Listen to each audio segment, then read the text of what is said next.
nëse sheh një energji të akumuluar keq, njerëz që nuk buzëqeshën, shkon në dyqan dhe nuk duan të të shesin, duke sikur kërkon ti marrë gjërat falas, sheh në dyqan njerëz pa kënaqur, justifikohen unë jam kështu sepse marr pak, ndërkohë që pozitiviteti, ajo pjesa e mbarësisë tek njeriu nis që në momentin se si ti arrin të komunikosh me njeriu tjetër.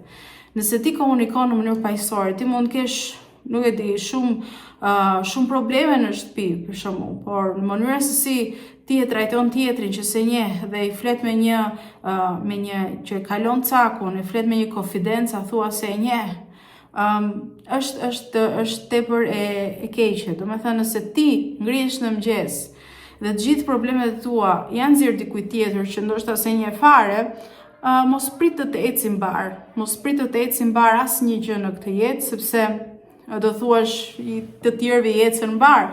Por mbase Zoti ty po të teston dhe po përpiqet që ti ta rregullosh këtë gjë, kuptim që të arrish më të mirat pastaj në botën tjetër.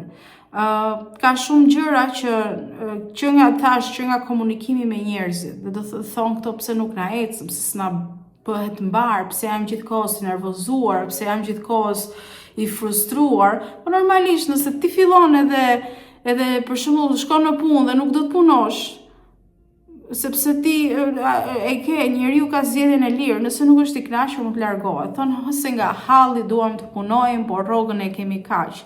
Është e kuptueshme. Secili lufton në këtë botë, secili lufton në këtë jetë. Ideja është që njeriu të jetë mirënjohës mbi të gjitha.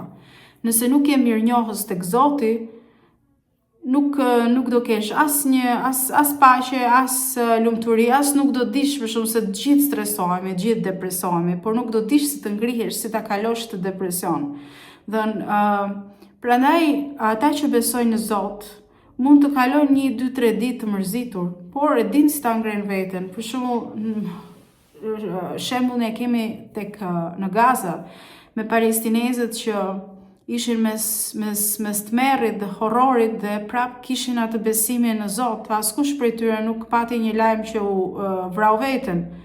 Edhe pse ndodhesh, por më shumë afroheshin në Zotin, më shumë besonin, më shumë lexonin Kur'an, më shumë ishin më të afërt, domethënë, me besimin dhe kjo gjë i mbante gjallë. Kjo gjë është ajo gjë që tjetri në anën tjetër të botës mund t'i ketë të gjitha, por nëse nuk ka të besimin, do shkojë në depresion më pas dhe do bëj